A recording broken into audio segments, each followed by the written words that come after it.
Vamos lá? Então, a gente vai falar agora de ética e o que envolve, né, essa parte ética e de limitação de suporte terapêutico, tá?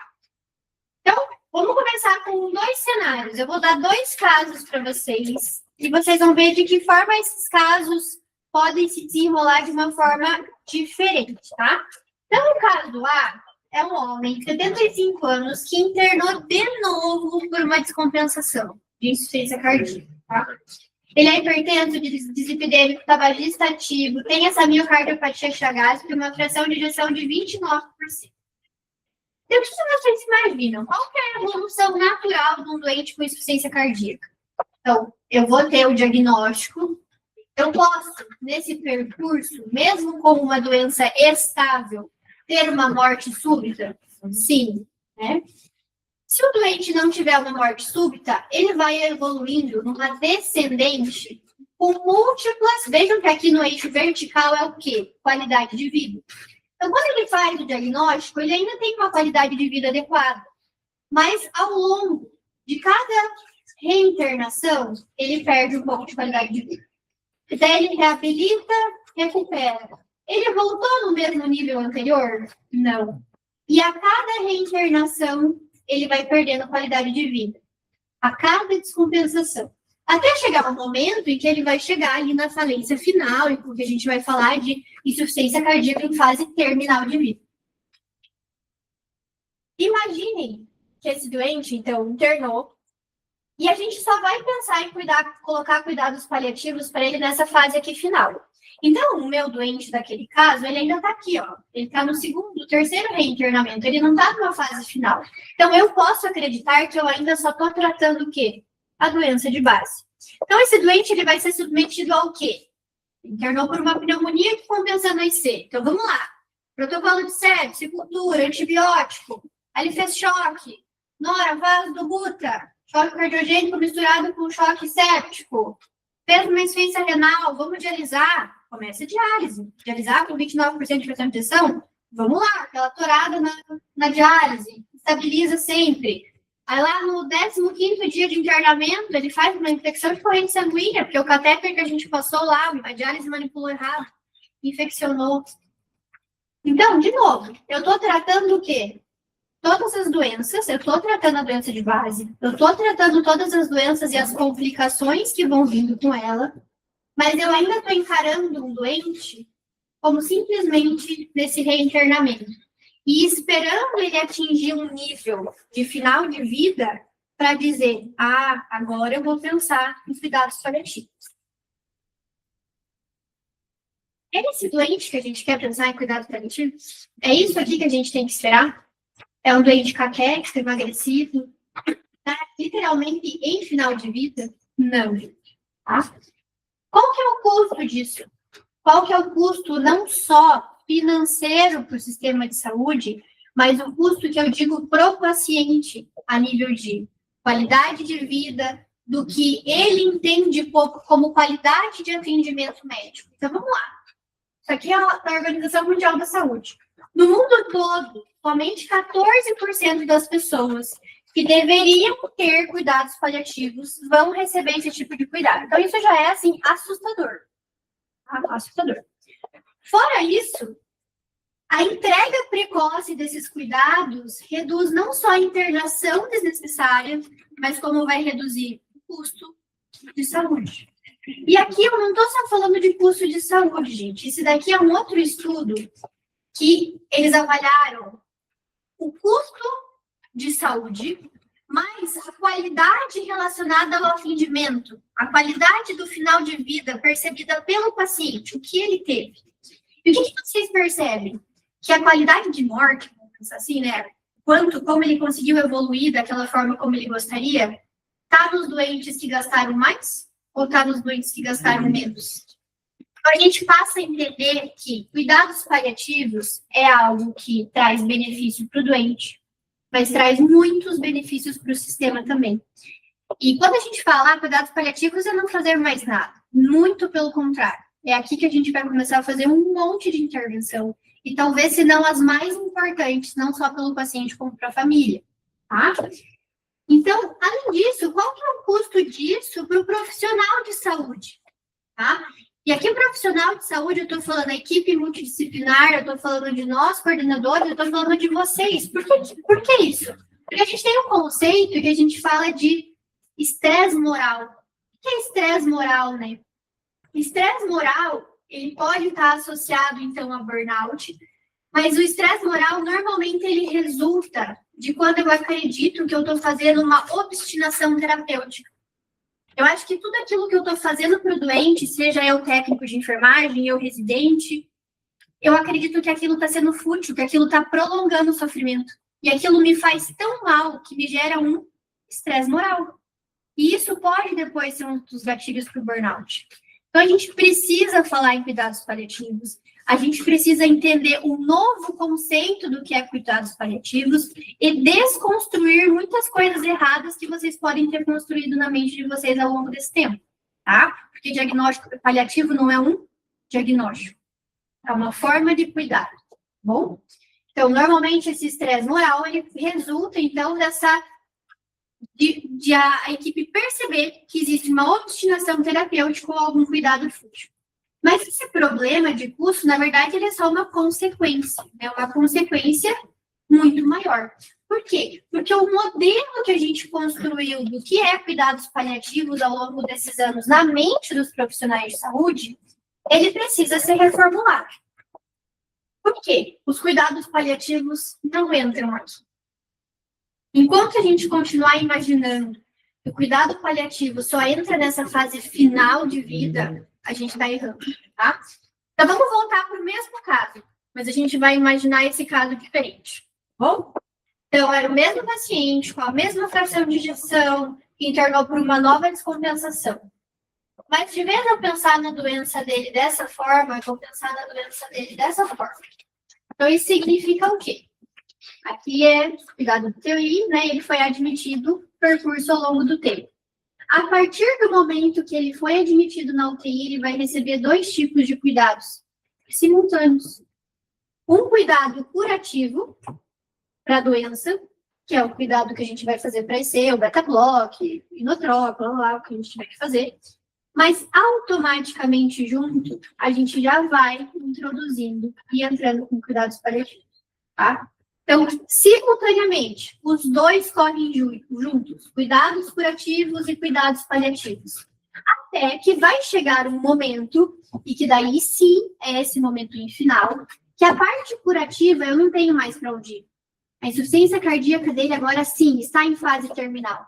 Aí aqui sim, eu diminuo os meus cuidados terapêuticos e eu aumento os meus cuidados paliativos. Mas percebam que os cuidados paliativos existem desde lá de trás. Desde a admissão da UTI. E é esse conceito que a gente precisa ter, tá? Outras vezes, quando a gente discute lá beira-leito paliativo ou não, às vezes a gente fica muito focado, né? A gente está com alguns que a gente limitou hoje, né? 2 pacientes já mais crônicos, um mais agudo, mas sem tanto prognóstico. A gente foca muito naqueles que parecem estar nessa fase aqui. Então, isso é algo que eu digo que a gente precisa reconstruir para nós mesmos, dia após dia, tá bom? E pela OMS, né? Isso lá de 2002, mas que foi atualizado em 2017, teve poucas atualizações. O que é cuidados paliativos? Cuidado paliativo consiste numa abordagem que busca melhorar a qualidade de vida, e aqui seja do familiar ou seja do paciente, que possui doenças ameaçadoras de vida, tá? Prevenindo, então, sintomas físicos, psíquicos, espirituais e sociais. Me digam uma coisa, quem que está internado na UTI que não tem uma doença ameaçadora de vida? Ninguém. Não gostaria. Né? Porque se vai para a UTI, é porque existe um risco maior de uma instabilidade, de uma intercorrência, seja num pós-operatório cirúrgico. Então, idealmente, por definição, todo doente que está internado na UTI, a gente já deveria estar pensando em cuidados paliativos. E veja que eu não estou falando sobre não ter cuidados curativos. Grande parte deles, a maioria, vai de alta. Mas se ele internou com uma doença ameaçadora de vida, um infarto, multiarterial, que não tem o que abrir, que não tem leito distal para nevastre, mas foi só um infarto. Ele vai de alta amanhã. Sim, ele vai de alta amanhã, mas ele tem uma doença que vai progredir. Ele precisa, sim, já ser abordado com cuidados paliativos, tá? Então, essa identificação precisa ser precoce, precisa ter uma avaliação correta. Então, de novo, cuidado paliativo não é um diagnóstico. Eu não vou colocar uma etiqueta no paciente, tá? Não é uma fase de vida também. Cuidado paliativo não é só lá na fase final, tá? Mas é uma forma da gente lidar com o sofrimento e com a progressão das doenças do paciente, tá bom? Essa Raquel Moritz colocou lá em 2011, né? Que a principal questão a ser abordada não é se o paciente é candidato ou não aos cuidados paliativos, porque todos vão ter indicação. Mas qual é o meu foco nesse momento? O que pesa mais, a cura ou o conforto e qualidade de vida? E devem ser oferecidos, então, para todos os pacientes da UTI, juntamente com os cuidados curativos. Então, quando a gente está nesse caos lá, cirurgicais, né? A fotinho lá, a gente reforma. Então, esse caos. Carrinho estava para cá, aqui acesso de HD. Às vezes, a gente se perde nisso tudo e foca muito só no quê? Só no curativo, só na intervenção. E a gente esquece que para o paciente, qualidade de vida, funcionalidade, respeitar quem ele é, isso tem que ter um peso importante para nós, tá bom? Cada vez mais nos congressos, não sei se vocês chegaram aí no Congresso Brasileiro no ano passado, CDMI, foi aqui em Curitiba, mas cada vez mais nos congressos, falar sobre o pós-UTI está ganhando pauta. Por quê? Porque salvar o paciente do internamento não é mais suficiente. Não é suficiente. Eu preciso salvar esse doente desse internamento com boa qualidade de vida, sem dor, sem ansiedade, sem depressão. Tá bom? De novo, as fotinhos da mesma pacientinha, que a gente limitou depois. E o que tem que entrar nessa equação? Não é o que eu escuto de orelha, não é o que eu acho, não é subjetivo, tá? Não é não é só bom senso, né? Precisa muito mais do que isso. Precisa de conhecimento, a gente tem métodos para falar com os familiares, e a gente precisa ter a medicina baseada em evidência. Quais são os sintomas que a gente pode prevenir, então, quando a gente institui um cuidado paliativo mais precoce? Quando a gente pensa lá nos sintomas físicos, quais são as principais queixas, né? Então, dor, dispneia, náusea e vômito e falta de apetite e cansaço. Nas nossas UTIs, o que eles queixam? Muito frequente, que eu não coloquei aqui. Coloquei agora. Sede, gente. Tá? Isso até os estudos colocam. Então, assim, sede, barulho, essas são queixas importantes dos pacientes. Esse estudo aqui, eles monitorizaram os sintomas dos pacientes ao longo de um tratamento aqui era tratamento específicos para doenças oncológicas, tá? Então, eles avaliaram pacientes com tratamento usual, então, aqui foi melhora de sintomas, aqui não mudou, e pacientes com esse protocolo STAR. O que é esse protocolo STAR que foi feito nesse estudo aqui? Era um protocolo de pesquisa ativa ao longo do segmento desses doentes sobre sintomas. Então, eu não esperava o doente vir dizendo que tinha dor. Eu questionava se tinha sede, se tinha náusea, se estava constipado, se não estava. E automaticamente, por questionar mais, se eu identificava algo, eu já tratava. Tá bom? O que vocês percebem aqui ao longo, né, da evolução dos doentes? Que houve uma melhora muito importante dos sintomas nos pacientes que a gente fala. Claro, eu identifico, eu trato, eu resolvo o problema. Tá? Mas será que é só tratar sintoma? Será que foi só isso que o protocolo STAR melhorou? Não, gente. Ele também melhorou sobrevida em um ano e qualidade de vida. Então, tratar de sintoma é mais do que resolver só uma dor física. Isso vai melhorar lá sobrevida. Tá bom? Quando a gente fala de sintomas psíquicos, medo, ansiedade, depressão, né? Então, esse outro estudo, ele coloca essas figurinhas que elas são bem assim, emblemáticas para a gente tentar entender. Aqui eu tenho um carro, tá? E eu tenho que passar por um asfalto que tá quente, tá irregular, tem rachadura, vai ter óleo na pista, tá? E se eu não for preparado para atravessar isso daqui, eu não tenho cinto de segurança, eu não sei se o carro tá com o pneu lá bom, calibrado, se tá careca, se não tá, eu só vou passar. Quais as chances de acontecerem coisas ruins ao longo desse percurso? Eu não sei quem é o motorista. Vai dar errado, vocês entendem? Agora, eu tenho o mesmo carro.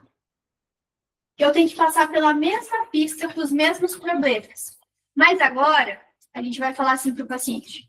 O teu carro está com a revisão em dia, os pneus o pneu está calibrado, a gasolina está cheia, o motorista que vai te levar, ele é um motorista experiente, já fez esse trajeto assim mais de 500 vezes. Tudo isso que eu estou fazendo mudou o percurso? Mudou por onde ele tem que passar? O asfalto é o mesmo. Mas mudou totalmente a percepção de segurança e o quanto eu vou evitar problemas e acidentes ao longo desse percurso. Quando a gente fala de doença, é a mesma coisa. Tá? Então, aqui é uma idosa que pode, ao longo do tratamento dela, se eu tiver uma atitude irreal e não realística, ela não vai saber que ela pode ter mucosite, ela não pode saber que ela vai ter fadiga, queda de cabelo, ela não pode saber que talvez a doença dela leve a um estado final de vida. Agora, se eu preparo ela para passar por isso, com medidas de conforto, explicando o que vai acontecer em cada fase, ela vai, independente se o alvo final vai ser a cura ou se isso não vai dar certo. Esse percurso, para ela, vai ser muito mais favorável, tá? Aqui, quais são os sintomas mais comuns? Então, esse estudo específico eram de pacientes com tumor, com metástase pulmonar, tá? Então, eles avaliaram o tratamento padrão e colocaram os pacientes em cuidados paliativos precoce, tá? Mais cedo do que o habitual. Olhem aqui o nível, a porcentagem de sintomas, o quanto diminui se a gente coloca em cuidados paliativos precoces. Então, cuidados paliativos, gente, não pode ser um tabu. E isso é um tabu que a gente precisa desconstruir, não só para nós mesmos. Pensem na família de vocês, muitas vezes. Tios, avós. O quanto, às vezes, quando a gente fala em cuidados paliativos, já vem aquela imagem de final de vida. E não é isso, tá? Muito pelo contrário, é uma forma de lidar com o sofrimento, tá? E questão... Opa, esse aqui... Como que funciona essa questão psíquica do paciente com lidar com situações difíceis? Então, vejam que não é algo simples. Isso aqui é a mesma forma, pode ser como eu lidar com um luto, ou pode ser como eu lidar com um diagnóstico, eu lidar com uma situação difícil, seja eu família ou seja eu paciente. Então, eu vou ter momentos em que eu oscilo. Então, em alguns momentos eu estou mais introspectiva, eu trabalho mais o meu luto, em outros momentos eu nego um pouco mais, em outros momentos não, eu entendo que isso é uma mudança, eu faço coisas novas, eu me distraio. Então, é normal que ocorra o que a gente fala de coping. O que é coping? É a gente entender que é como se fosse um peso.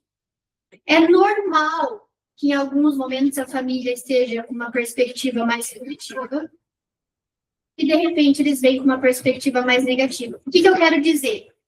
Vocês estão lá ao longo dos dias, a gente teve 2 pacientinhos que a gente fez isso mais intensivo aí nos últimos dias. E os dias falando sobre prognóstico. Vão ter dias que eles vão falar assim, não, eu entendo, tá muito grave, né? Eu não quero que ela sofra. Aí vai chegar no dia seguinte, você falou, não, pronto, ela entendeu. Vai chegar no dia seguinte, ela vai falar o quê? Não, mas eu tenho fé. Ele sempre respondeu. Ele vai melhorar. Eu sei que vai existir um milagre, não é assim? Aí você fala, meu Deus, mas eu falei tudo ontem.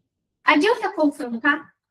Por que não adianta confrontar? Não adianta confrontar a partir do momento que eu entendo que faz parte do processo de lidar com notícias difíceis, essa oscilação. É normal, isso é da psique do ser humano. E quando um familiar fala para vocês, eu tenho esperança, eu sei que vai acontecer um milagre. Qual que é o conceito de milagre? É algo que eu entendo que é muito difícil de acontecer. Mas se ela já falou em milagre, se ela já entende que é muito difícil de acontecer, ela só está oscilando no pêndulo, tá bom? Nessa fase, o que a gente tem que fazer? Confrontar? Não, gente. É validar as emoções, explicar o quanto a gente entende, ter essa habilidade de comunicação. Né? Claro, é o que eu gostaria que o seu familiar tivesse evoluído assim, eu imagino que isso deve ser muito difícil para vocês. Realmente, ele é muito forte, né? Então, valide a emoção que o familiar traz para vocês, não confronte, porque faz parte dessa oscilação, tá? E no campo social, gente, será que esse doente queria estar mesmo internado ou ele queria estar vivendo essa fase junto com a família, com os netinhos, em casa, no cantinho dele, no que ele construiu, tá? Então, liberar a visita estendida. Muitas vezes isso é uma resistência da equipe, mas é algo que a gente precisa ir aos poucos moldando. Ter familiar próximo, deshospitalizar o mais precoce possível, tá? E espiritual. Opa, chocolate. Espiritual, gente, também é respeitar as crenças do doente, tá bom? Se ele quer colocar um santinho no leito, se ele quer que alguém vá benzer, se o pastor vai rezar, isso tudo para ele é importante, faz parte de aliviar sintomas espirituais, cuidados paliativos, tá bom? Aqui, eu coloquei um videozinho de como a gente pode passar essas notícias para a família, tá? Se vocês quiserem só salvar o QR Code, vocês verem depois. Tá bom? É ali do...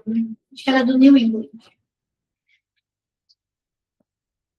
Que a gente faz essa abordagem ali do doente com doenças graves. Tá bom?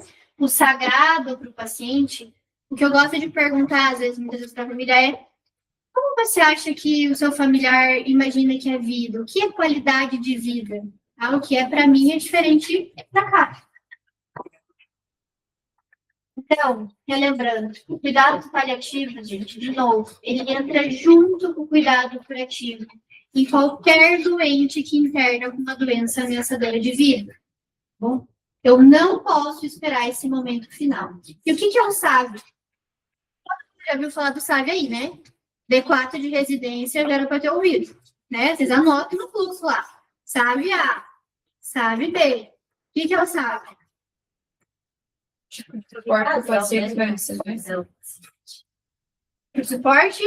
Alguém mais falou? Mais como tipo de invasão, assim, Isso. É uma classificação que a gente utiliza, essa classificação, o doutor Álvaro participou dessa classificação. Essa aqui é uma tabela de um dos artigos que a gente está organizando para publicação novamente, tá? Sobre limitação de suporte. E basicamente o SAV é uma forma de não deixar subjetivo as coisas. Se eu pegar um plantão do Henrique, e está escrito lá, SAV B, eu sei até onde eu posso ir com esse doente ou não. Tá bom? Não é nada subjetivo. E o que é o SAV A, gente? SAV A é um doente que a gente faz tudo. Sabe aquele pau de UTI? Vamos fazer tudo. 48 horas, full investimento, dialisa, entuba, ECMO, e vamos lá. Estamos no jogo, tá bom? SAV B é um doente que a gente faz tudo, mas já é um doente que já teve uma parada de 40 minutos. Provavelmente já tem uma lesão hipóxico isquêmica. Se ele parar de novo, eu não vou reanimar. Ele já não tem mais indicação clínica de reanimação. Então, SAV B, fazemos tudo, exceto reanimação. SAV C, eu só vou manter o que está sendo feito, mas eu não adiciono nada. Então, por exemplo, nosso doente lá está com antibiótico e está dialisando. Eu vou manter. Mas se ele fizer uma nova sepsia, eu vou escalonar?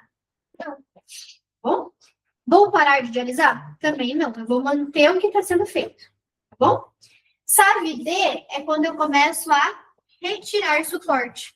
Então, eu paro de dialisar, eu tiro o antibiótico, eu faço uma extubação paliativa para tirar o suporte ventilatório. Tá bom? E o SAV E, então, a morte encefálica. Tá? Por que tá LST e não SAV? Só porque é em inglês. Tá bom? Quando a gente passou por algumas revisões desse manuscrito, para a gente tentar adequar um pouco mais com a literatura internacional, ficou isso, assim, o suporte de vida, life support. Bom?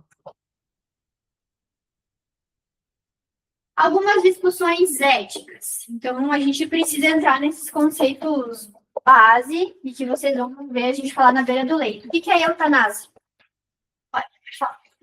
Voltando a isso, se por acaso houver algum conflito de decisão entre dois profissionais, um acha que é SAV A e outro é SAV B, como que funciona? Então, primeira coisa, o SAV não é uma decisão, não deveria, pelo menos, ser uma decisão única. O SAV é uma decisão compartilhada junto e que a gente vai definir junto à equipe multiprofissional, justamente para evitar esse tipo de situação. Tá? Então, quando vocês estão tocando a beira-leito, Muitas vezes a equipe pergunta, qual que é o nível de investimento?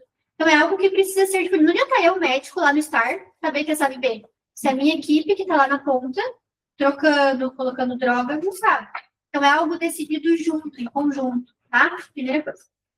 Segunda, é que não é fixo. Eu posso ser uma doente que vocês estabeleceram que hoje eu sou SAVC. Vocês não vão fazer mais nada para mim, não viram prognóstico, eu não estou respondendo, beleza. Mas daí, apesar de vocês, eu não evoluo para um final de vida e começo sem antibiótico, sem nada, mas vou melhorando. Vocês percebem, tá, agora não dá para ela ficar no UTI aqui. Em algum momento, eu que sou um SAV-C, posso voltar a ser um B? Posso voltar a ser um A? Sim, o SAV é dinâmico. E ele tem que ser avaliado todo dia. Diferença entre os profissionais. Agora vamos pensar assim. O intensivista da manhã acha que é uma coisa, o intensivista da tarde acha que é outra. É uma decisão que, de novo, essa discussão é importante à beira do leito, de cada um expor o que pensa e o porquê e chegar num consenso. O que não pode é ficar guerrinha. No meu plantão eu vou fazer tudo. Aí no teu plantão você faz. Não pode. Quem paga esse preço é o paciente. E é antiético isso.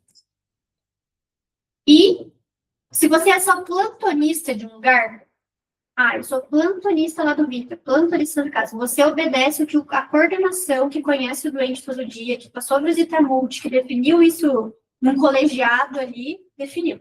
Não é você, plantonista, às 4 da manhã, que tem que achar que um doente que 5, 6 pessoas que passaram visita de manhã, que conhecem, que conversam com a família, que definiram que era C, não vai ser você às 4 da manhã que vai brilhar e achar que é B. Tá bom? Então, nesse sentido, a prioridade de decisão é sempre da equipe multi e a equipe que acompanha o paciente. Essa equipe está presente quando no hospital? Essencialmente, ali na visita de manhã. Bom, então essa definição é uma coisa do coordenador junto com vocês. Bom? Mas é dinâmico, pode oscilar. Tem uma dúvida bem prática. Você que sabe bem, eu não reanimo. Mas se eu tiver aquele lado, por isso, eu fiquei com muita essa dúvida. Eu tô com o paciente. Sabe bem tuba? Tuba. Sabe bem tuba? Sabe ver só não reanima.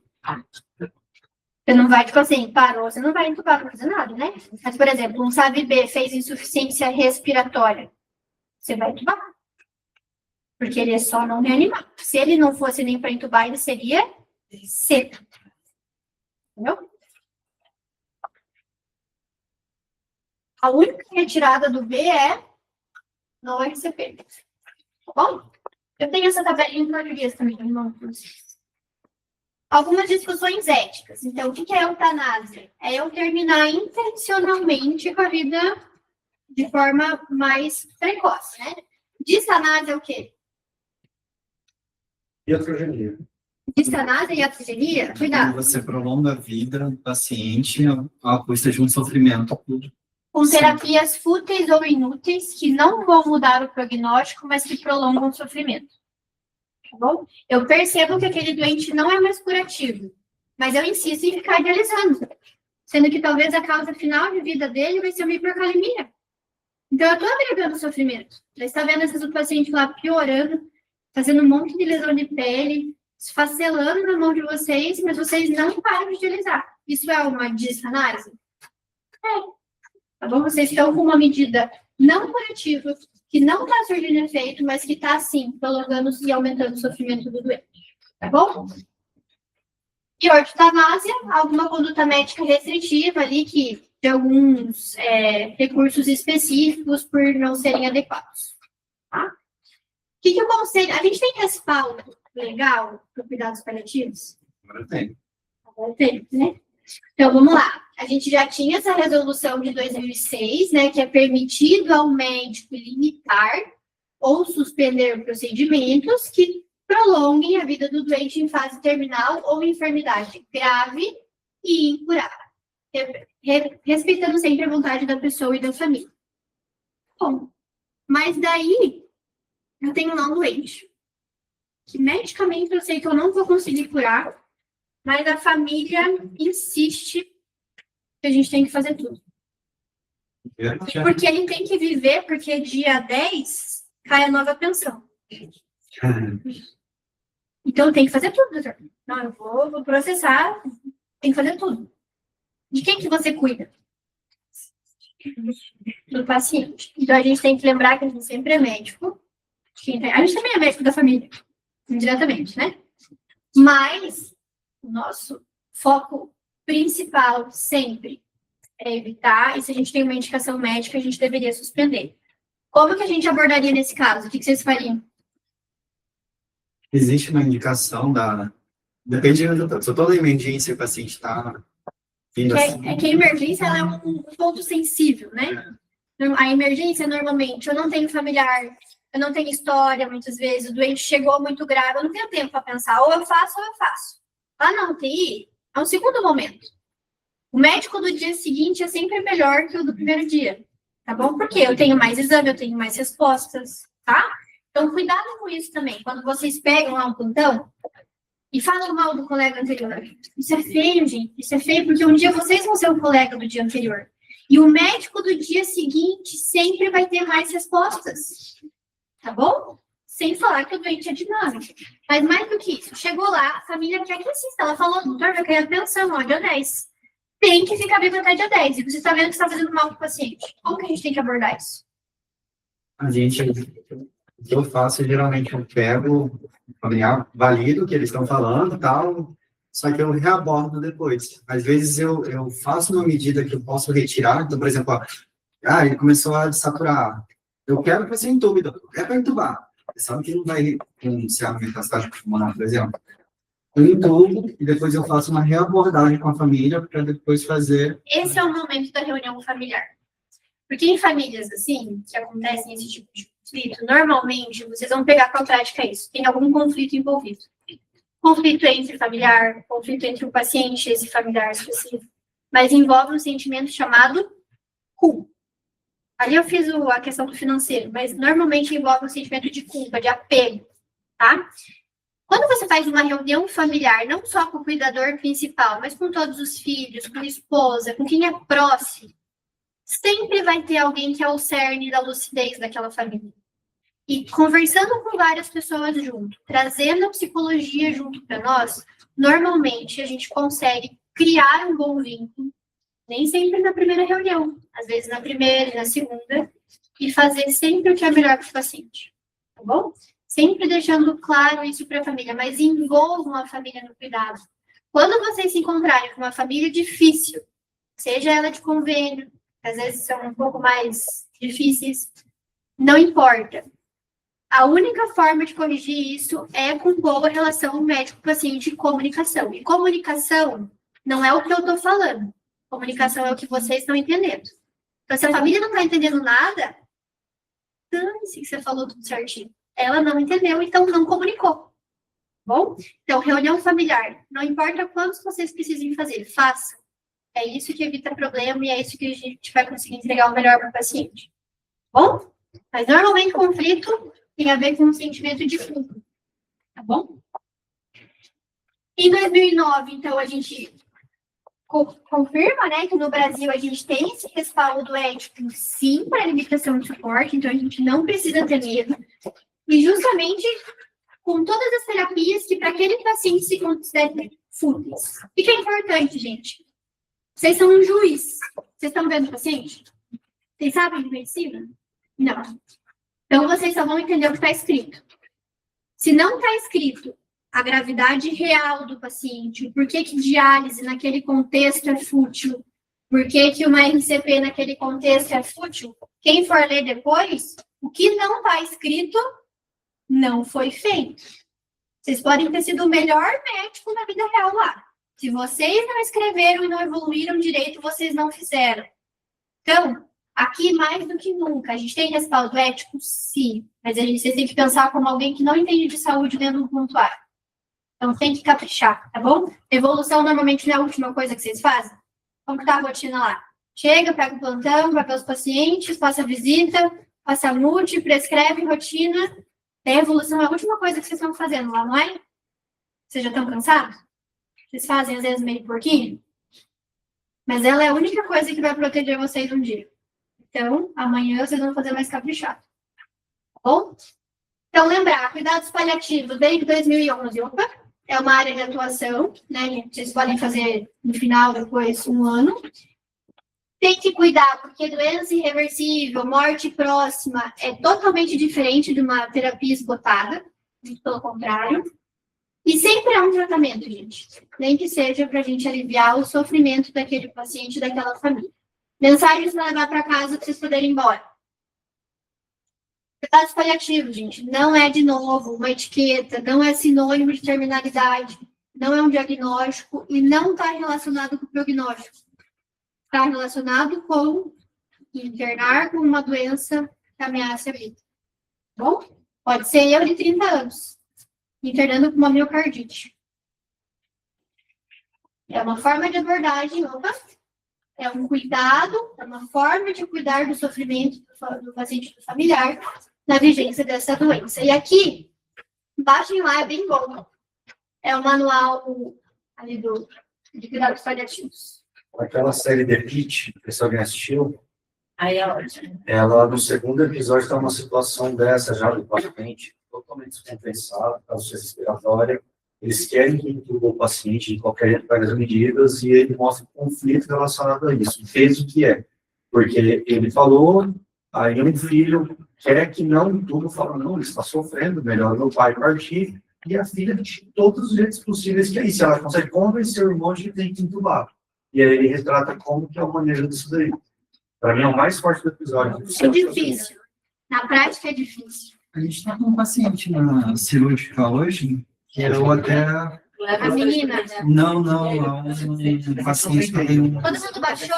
Gente, isso aqui é importante vocês terem mesmo. Quem não baixou, baixa lá, só para poder... Ele tem um metapulmonar e ficam fazendo VNI nele. Aí eu falei hoje com o coordenador dizendo que eu não concordo. Aí eu falei, porque eu queria que ele fosse para a enfermaria, transferir para uma outra UTI. Eu falei, não, aqui não é UTI para UTI, aqui é UTI em enfermaria. É, a gente não tem VNI na enfermaria. E aí ele fala que não fazem, mas aí meu pensamento, ele só está precisando de VNI porque ele refere a dispneia. E ele só refere a dispneia porque ele tem a doença que não tem reversão. Então, se a gente curar a dispneia, a gente para de usar VNI. E assim, não consegue entrar na enfermaria. E o que alivia sintomas de dispneia? Morfina. Então, diminui a sensação, sensação. né? A dispneia vai ficar igual. Sim. Você olhando para ele, vai ficar péssimo igual. A morfina só trata a sensação do paciente. Aí hoje eu consegui convencer Conseguiu? o Douglas de que a gente vai fazer essa tentativa e vai fazer a dosagem de morfina para ele parar com a sensação. Começa bem baixinho, a morfina é bom que dá para titular bem tranquilo. Eu falei, eles estavam botando em bomba, eu falei, não, doutor, bota na dose menor e você vai fazendo a titulação. Aí eu falei, Dúvidas? O que vocês têm que olhar amanhã na beira do leito? Ventilador, ver a curva D, fluxo, ver se está fazendo autopipe e ver o modo do doente. Para começar. O SAV do doente de vocês. Isso é responsabilidade nossa todo dia na visita multi. Assim como a gente fica vendo lá. Tem que tirar o central? Tem que tirar a PI? Tem que tirar a vesical? Tem que rever o SAV do doente todo dia. Tá bom? Tchau, gente.